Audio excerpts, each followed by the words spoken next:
এর উপরে দিলাম ভাই।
ये नीचे वाला फ्लैट का था मेन एंट्रेंस।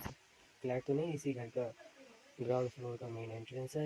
ये भी ब्लैक सीरीज सूट का ही बना हुआ है। इसका डिज़ाइन कुछ इस तरीके से ग्लास और वुड का कॉम्बिनेशन करके डिज़ाइन किया है हम लोगों ने। हम लोगों का काम अच्छा लगे तो वीडियो को लाइक करें, शेयर